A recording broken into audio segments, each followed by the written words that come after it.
By the end of this episode, you'll have practical tips that you can use every day to make thinking in English a habit. So, whether you're a beginner or you've been studying English for a while, this episode will help you move one step closer to becoming a more confident English speaker. All right, let's get started. Now that we've introduced the topic, let's dive into why thinking in English is so important. You might be asking yourself, why should I train my brain to think in English? Isn't it enough just to learn words and grammar? Well, I'm glad you asked. Let's break it down. First, when you start thinking in English, it helps you become more fluent. Fluent speakers don't have to stop and translate every word in their heads before they speak. Instead, they just know what to say. And this is exactly what thinking in English does for you. It lets you start thinking directly in English, without the need to first translate everything from your native language. This makes speaking much quicker and more natural. Second, thinking in English reduces the time it takes to respond in conversations. If you're still translating in your head, you might find yourself hesitating while trying to find the right word or phrase. This can make conversations feel slower or less confident. But when you think in English, you'll have faster access to words, phrases, and expressions. You'll start to respond more quickly and easily, which leads to smoother and more natural conversations. Third, when you train your brain to think in English, you'll start feeling more confident in your speaking ability. Think about it. If you were able to express yourself in English as easily as you do in your own language, wouldn't you feel more confident? That's exactly what happens when you start thinking in English. You'll no longer be worried about finding the right words or making mistakes. Instead, you'll focus on sharing your ideas clearly and confidently.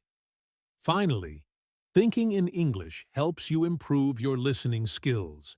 When your brain is used to processing English thoughts, it becomes easier to understand what others are saying. You're not just listening to words anymore. You're connecting ideas and understanding them in the context of the language. This means you'll be able to follow conversations more easily and even pick up on more subtle details in what people are saying.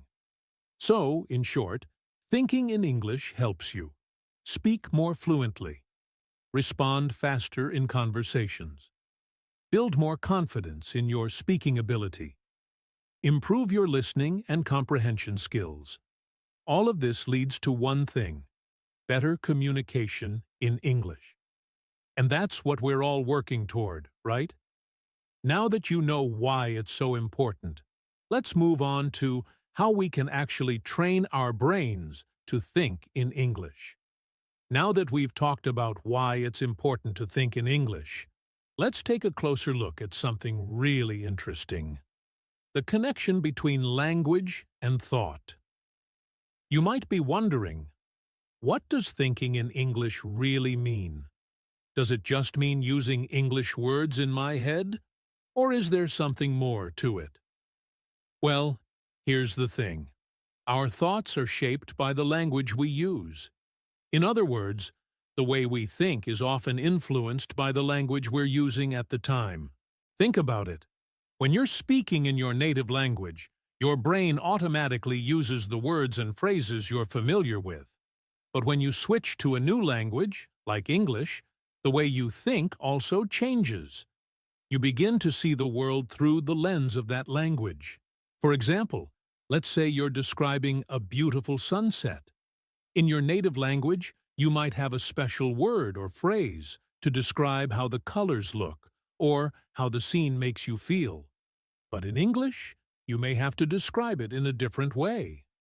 The English language may not have the exact same words as your native language, which can make you think about things from a new perspective. This is important because thinking in English helps you connect ideas more easily. You're not just trying to translate or find the right words. You're experiencing the world and forming your thoughts in the language itself. And when you do this, expressing yourself becomes much easier. Let me give you an example. When you're in a conversation with someone in English, and you're already thinking in English, your brain doesn't need to stop and translate. You'll naturally understand what the other person is saying, and you can respond without hesitation. You're no longer trying to convert everything from your own language to English. Instead, your brain is directly processing English thoughts and ideas. Another way to think about this connection is like a puzzle. Each language is like a different way of solving the puzzle of life. When you think in English, you start to see the pieces of the puzzle come together more smoothly. You'll start recognizing patterns in how English works, and that helps you use the language more effectively. And here's a fun fact. Research shows that people who think in the language they're speaking tend to be more fluent and better at problem solving. So, the more you think in English, the easier it will be to express yourself clearly and quickly. In short, the connection between language and thought is powerful. When you think in English, your brain becomes more flexible. You'll be able to process and share ideas faster, and you'll be much more confident when you speak.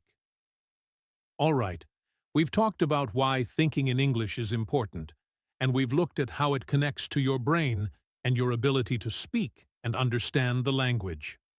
Now, let's get into the practical steps you can take to start thinking in English. The good news is that you don't need to completely change how you think overnight. You just need to make small adjustments that will help you build the habit of thinking in English. Here are some simple, practical steps you can begin with. 1. Describe things around you in English. The first step is to describe the things around you. Start by using English to talk about the objects, people, and situations in your environment. You don't have to speak out loud if you're in a place where it's not possible. You can do this in your mind. For example, if you're at home, look at an object like a book or a chair and describe it in English. You might say, "This is a green book. It's on the table. The cover is colorful, and the pages look old." You can describe anything. Your room, your clothes, the food you're eating. Just practice forming English sentences about what you see. 2. Think in English. During daily activities. Next, think in English during your daily activities. Whether you're cooking, cleaning, or commuting to work, try to think about what you're doing in English.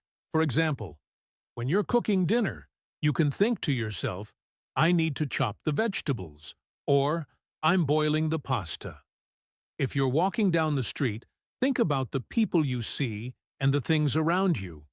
You could think, "That person is wearing a red jacket," or "The weather is a little cloudy today." These small, everyday thoughts help your brain practice using English. 3. Talk to yourself in English. Talking to yourself in English may sound a little strange, but it's actually a very effective way to get comfortable with thinking and speaking in English.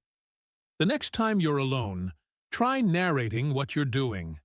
For example, if you're getting ready in the morning, you might say, "I'm brushing my teeth. I'm putting on my shoes. Now, I'm getting my keys." Even if you're not speaking to anyone, saying these things out loud in English helps your brain get used to processing thoughts in English. It's also a good way to practice new vocabulary or phrases. 4. Use English media to immerse yourself. One of the most powerful tools for thinking in English is immersion. This means surrounding yourself with English as much as possible. Watch movies, TV shows, and YouTube videos in English. Listen to podcasts, songs, or even audiobooks in English. The more you expose yourself to English, the easier it will become for your brain to start thinking in the language. Start with things you enjoy, maybe a TV show or a podcast that interests you. Listen to it without subtitles at first, and try to understand as much as you can. This constant exposure helps your brain get familiar with the flow of English. making it easier for you to think in English without even realizing it. 5. Practice with English speakers.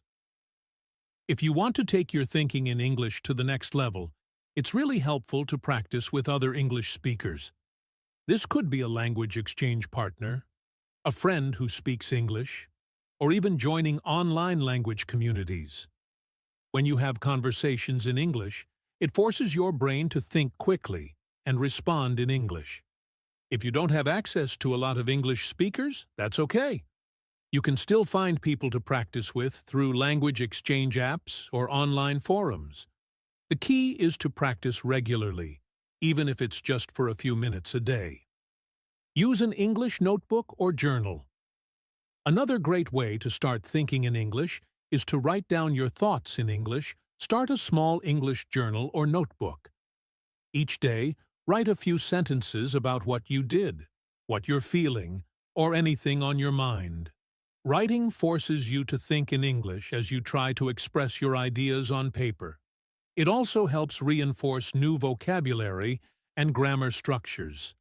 Don't worry if you make mistakes. The goal is to practice thinking in English, not to be perfect. As you keep writing, you'll notice that you start thinking in English more often without having to force it. So, let's quickly review the steps we've covered. 1. Describe things around you in English. 2. Think in English during daily activities. 3. Talk to yourself in English. 4th. Immerse yourself in English through media. 5. Practice with English speakers. 6. Keep an English notebook or journal. The key to all of these steps is consistency. Don't expect to start thinking in English all at once. Start small and try to make thinking in English a regular part of your day. The more you practice, the easier it will become. And remember, it's okay to make mistakes. That's part of the learning process. All right, we've covered why it's important to think in English, how it connects to your brain, and practical steps you can start using today. But, let's be honest, learning to think in English is not always easy. You might face some challenges along the way, and that's totally okay. Every learner goes through these hurdles. The important thing is not to give up. Let's talk about some of the common challenges you might face, and more importantly, how to overcome them. One of the biggest challenges for many learners is the fear of making mistakes. When you're trying to think in English, you might worry that you're not saying things correctly, or that people will judge you for your mistakes. The truth is, everyone makes mistakes when they're learning a new language. Mistakes are a natural part of the learning process. Think about when you were a child and learning your first language. You probably made mistakes every day, right? But those mistakes helped you improve. It's the same with English. Here's the solution. Don't be afraid to make mistakes. Instead of seeing them as failures, view them as opportunities to improve. Every mistake teaches you something new, and over time, you'll notice that you make fewer mistakes and feel more confident. 2. Feeling overwhelmed. Another challenge is feeling overwhelmed. English has so many rules, exceptions, and vocabulary to learn. It can feel like there's always more to study, and that might make you feel like you'll never catch up. But remember, you don't need to learn everything all at once. Start small and focus on building a habit. The key is consistency, not perfection. Set realistic goals, like learning a few new words each week, or thinking in English for just 10 minutes a day. Take it one step at a time. 3. Switching between your native language and English. A common challenge is the tendency to switch back to your native language. When you're learning English, it's easy to fall back into your comfort zone and start thinking in your own language, especially if you don't have the words for something in English. This can slow down your progress and make it harder to build the habit of thinking in English. The solution here is simple. Keep practicing. The more you practice thinking in English, the more natural it will become. Start by thinking about simple things, like what you'll eat for breakfast or how your day is going. Gradually, as you build confidence, you will be able to handle more complex thoughts in English without relying on your native language. 4. Limited opportunities to practice. You might also feel like you don't have enough opportunities to practice speaking English. This is a common problem, especially if you don't live in an English-speaking country or have many people around you who speak English. But don't worry. There are plenty of ways to practice English on your own. You can join online communities, use language exchange apps, or even practice speaking to yourself. And remember, listening to English media like podcasts, movies, and songs can also give you lots of opportunities to hear and absorb English. Over time, this will help you think more naturally in English. 5. Frustration with progress. Finally, it's very common to feel frustrated with your progress. Sometimes it feels like you're not improving fast enough, or you're stuck in the same place. This happens to everyone at some point, and it can be really discouraging. But here's the secret. Progress takes time, and it's often slower than we expect. The key is to stay patient and keep practicing. Celebrate your small wins, whether that's understanding a movie without subtitles or having a short conversation in English. The more you practice, the more you'll improve, even if it feels slow at times. So, let's review how to overcome these challenges. 1. Don't fear mistakes. Embrace them as learning opportunities. 2. Don't feel overwhelmed. Focus on small, consistent progress. 3. Stop switching to your native language practice, thinking in English every day. Find ways to practice even if you don't have many opportunities to speak with others. Be patient with your progress, keep going, and you'll see results. Remember, language learning is a journey, and every challenge you face is just another step toward success. If you stay consistent and positive, thinking in English will become easier, and you'll start noticing real improvements in your fluency and confidence. All right, now that you know why thinking in English is important, how to start training your brain, and how to overcome some of the challenges you might face, let's talk about how to keep practicing so that this becomes a lasting habit. The key to improving any skill is consistency. You don't need to practice for hours every day. What matters is that you practice regularly, even if it's just for a few minutes each day. Here are some tips to help you keep going and stay motivated. 1. Set small, achievable goals. The first thing you can do is set small, achievable goals. For example, you could aim to think in English for 5 minutes every day, or learn 3 new words each week. Starting small makes it easier to stay consistent. Over time, you'll notice these little goals add up and lead to big improvements. You might also set a goal like, I want to think in English while I'm having breakfast tomorrow, or I'll describe my surroundings in English for 10 minutes today. By setting clear, easy-to-reach goals, you'll stay motivated and feel good about your progress. 2. Create a daily practice routine. Building a habit means doing something regularly. Try to create a daily routine where you spend some time thinking in English each day. This could be part of your morning routine or something you do before bed.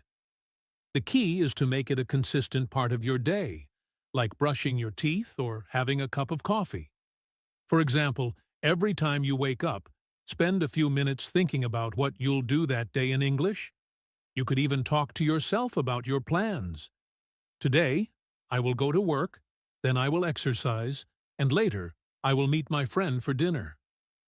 This will help you make thinking in English a habit. 3. Use language learning apps and tools. There are many great apps and tools out there that can help you practice thinking in English. Apps like Duolingo, Babbel, or Memrise can help with vocabulary, and even if you just spend a few minutes a day using them, you'll be improving your language skills without even thinking about it. Some apps also have speaking exercises, which are a great way to get your brain used to forming English sentences quickly. If you like podcasts or YouTube videos, look for ones that teach English or cover topics you're interested in. Listen to them during your daily commute, while cooking, or during any downtime. The more you expose your brain to English, the easier it will be to start thinking in English naturally. 4. Join an English-speaking community. Another great way to stay motivated is by joining an English-speaking community. This could be an online group, a language exchange partner, or even a local English club. When you have people to practice with, it can make the process more fun and less lonely. It also gives you the opportunity to use English in real conversations, which is one of the best ways to improve. Even if you can only practice a little each week, interacting with others in English helps build confidence and encourages you to keep going. 5. Track your progress and celebrate. Small wins. Finally, don't forget to track your progress and celebrate your small wins. Learning a language is a long-term process, but if you take the time to notice and appreciate your improvements, you'll feel more motivated. Maybe you're understanding movies without subtitles, or maybe you've gone an entire day without switching to your native language. These small wins are worth celebrating. Write down your achievements, take note of how much your thinking in English has improved, and remind yourself of how far you've come. This positive reinforcement will keep you motivated to continue. So, let's review the best ways to keep practicing. 1. Set small, achievable goals to stay motivated. 2. Create a daily practice routine to build the habit. 3. Use language learning apps and tools to practice regularly. 4. Join an English-speaking community to stay connected with others. 5. Track your progress and celebrate small wins along the way. Remember, consistency is key. It doesn't matter if you practice for 5 minutes or 30 minutes a day. What matters is that you're making English a regular part of your life. Keep going, stay patient, and most importantly, enjoy the process. So, to wrap things up, we've covered a lot of ground today. We've talked about the importance of thinking in English, how it's connected to your brain and your ability to speak. And we've shared practical steps you can take to start thinking in English right now. You've also learned how to overcome common challenges and ways to stay motivated through regular practice. Here's the most important thing to remember. Thinking in English is a skill that takes time to develop. It won't happen overnight, but with consistent effort, you'll see progress. The more you practice, the easier it will become, and the more fluent you'll become in both thinking and speaking. I encourage you to take those small steps we discussed today, whether it's describing your day in English, listening to English media, or practicing with a friend, and make them part of your daily routine. Remember, the journey of learning a language is full of ups and downs, but every step forward is progress. And most importantly, don't be too hard on yourself. Celebrate your small wins and keep pushing yourself to keep going. Whether it's thinking for just 5 minutes a day or understanding a movie without subtitles, each little victory brings you closer to your goal. Thank you so much for listening to today's episode of the English Learning Podcast. I hope you're feeling motivated and excited to start training your brain to think in English. Keep practicing. Stay consistent. And remember, every day is a chance to get a little better. You've got this. I'll see you in the next episode. Until then, take care and happy learning. Okay, let's start with the first phrase. How's it going? You've probably heard this a lot, right? But what does it really mean, and how do you respond? It's super common. It's like a casual way to ask, "How are you?" but less formal. You'd use it with friends, family, or even coworkers you're comfortable with. Right. So, imagine you're walking down the hallway at work and you see a coworker. You could say, "Hey, how's it going?" It's just a friendly way to check in. And if someone asks you that, you could say something like, "It's going well, thanks," or "Pretty good, just a bit busy." It really depends on the situation. Let's try it. Liam, how's it going? Not bad, just thinking about lunch. You? Same. I'm starving. Let's head to the next phrase. I'm just chilling. I love this one. It means you're relaxing, taking it easy. Maybe you're watching a movie, reading a book, or just enjoying some quiet time. So, if someone asks what you're doing on a Sunday afternoon, you could say, "I'm just chilling at home." It's a simple way to say you're not doing anything too busy or stressful. Yeah, it's like the opposite of "I'm running around like crazy." Just chilling. Example. Hey Emily, what are you up to this weekend? Not much. Just chilling. Maybe watch a movie or read. You? Same. Probably binge watching something. All right. Next phrase is grab a bite. This one's great for when you're hungry but don't have time for a full meal. Like if you're at work and it's lunchtime, but you only have 20 minutes. Yeah, you could say to a coworker, "Hey, want to grab a bite at the cafe downstairs?" Or if you're out running errands and need a quick snack, you might say, "I'm going to grab a bite before I head home." Example. Hey Emily, I'm starving. Want to grab a bite? Sure, but not pizza again. Fine, fine. Salad it is. Let's move on to the next phrase. Call it a day. This phrase is great for when you're ready to stop working or finish an activity. Like if you've been working on a project for hours and you're tired, you might say, "I think I'm going to call it a day." It doesn't have to be just for work, though. If you've been cleaning your house all afternoon and you're exhausted, you could say, "I'm calling it a day." It's a way to say you're done for now. Example. Hey Emily, it's 5 p.m. Should we call it a day? Yeah, let's. I'm wiped. But before we do, let's talk about the next phrase. Take a break. It means to pause what you're doing and rest for a bit. Like if you've been studying for hours, you might say, "I need to take a break." Or if you're at work and feeling overwhelmed, you could tell a coworker, "I'm going to take a quick break." Example. Hey Emily, I've been editing this video for 3 hours straight. Mind if I take a break? Go ahead. Just don't take 3 hours. Deal. Now, next phrase.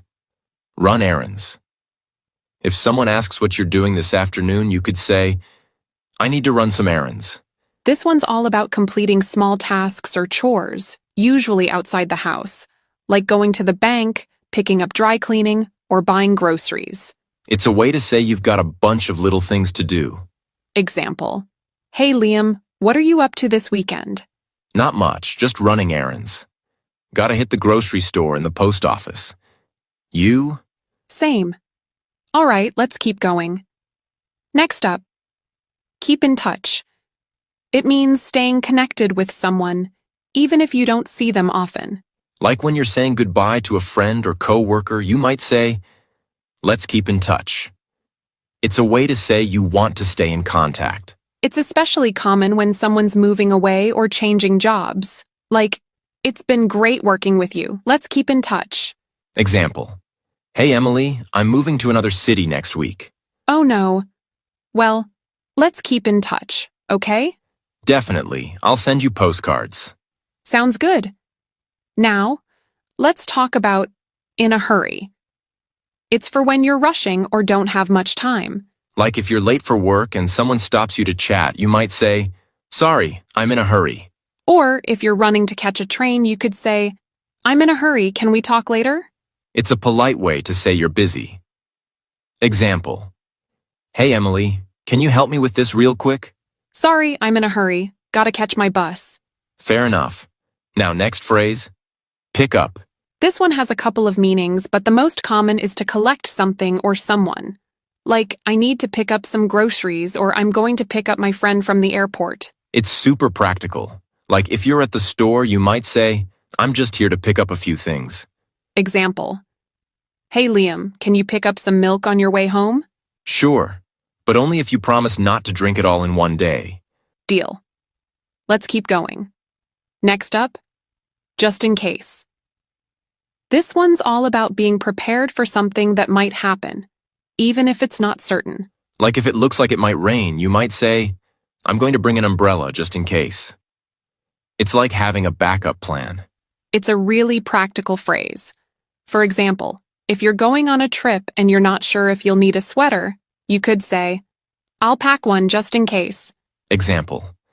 Hey Emily, should I bring snacks to the meeting? Yeah, just in case it runs long. You know how those meetings can be. Good call. Now let's talk about get things done. It's a great way to say you're focused and determined. Like, I'm going to stay late at the office to get things done. This one's all about being productive and accomplishing your tasks. Like, if you have a lot of work to do, you might say, I need to get things done today. Example. Hey Liam, what's your plan for the weekend? I've got a ton of errands and work to catch up on.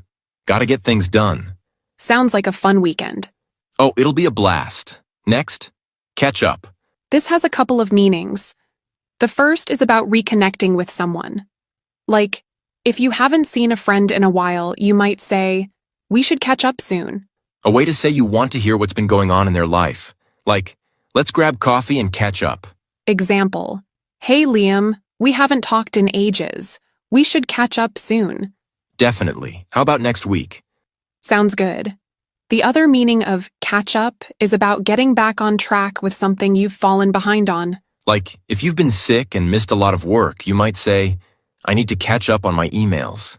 Or if you've been too busy to watch your favorite show, you could say, I need to catch up on the latest episodes. Example. Hey Emily, have you caught up on that new series yet? Not yet. Too busy getting things done.